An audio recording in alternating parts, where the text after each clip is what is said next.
The Operative is a spy thriller from Israeli director Yuval Adler.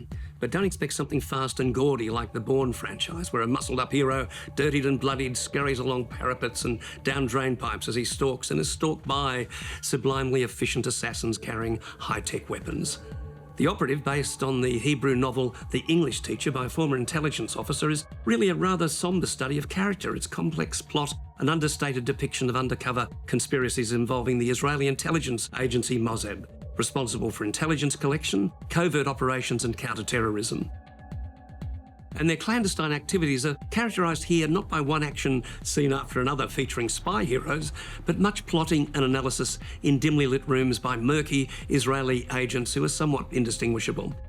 It starts in a lively enough way when retired Mossad agent Thomas, played by the always efficient Martin Freeman, has his morning jog in Cologne interrupted by his former operative Rachel. Hello?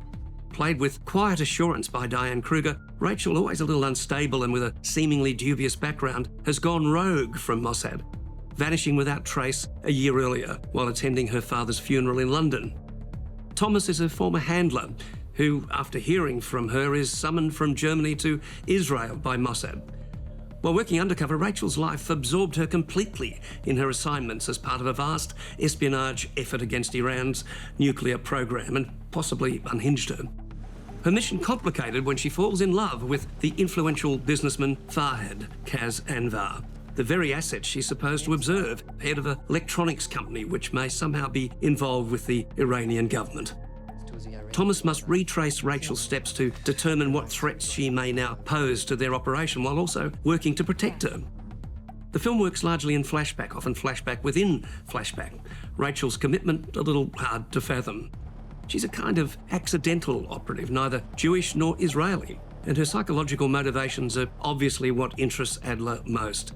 As a Mossad officer says, how does someone with such a tenuous connection to Israel get to be at the heart of one of the most sensitive operations? And rather than answering this question, this aggravating movie ends with no explanations and disappoints with the most abrupt and unsatisfying ending in memory. I totally agree with you. Oh. What an ending. I mean, Bizarre. you want to slap the filmmaker, don't you? You do.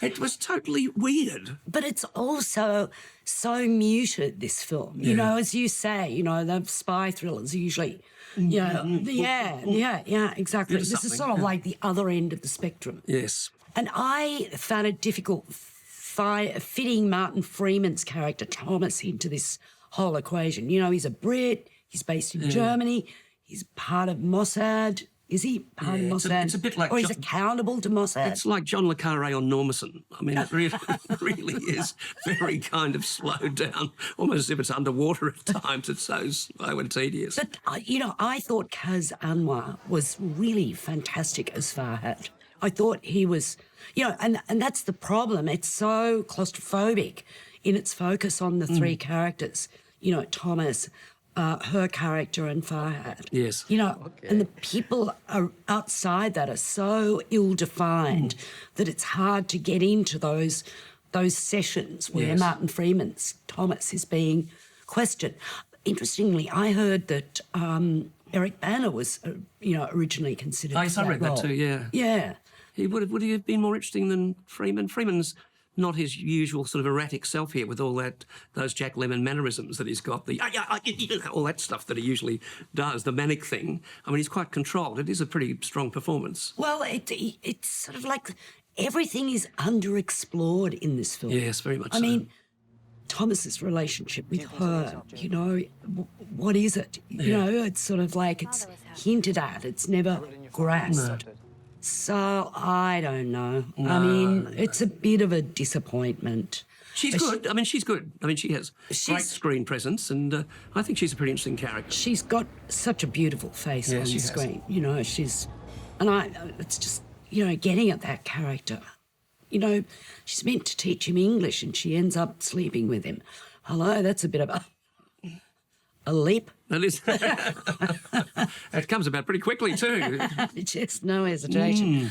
And his relationship with his brother is unexplored too, the older brother. So much is unexplored. Yeah. And the ending is just ridiculous. It's very frustrating, this film. I'd give it 3 stars. I'd give it 3 as well, that ending, really. I follow your protocols, assuming you know everything, but you don't. This is war, and in war, people die.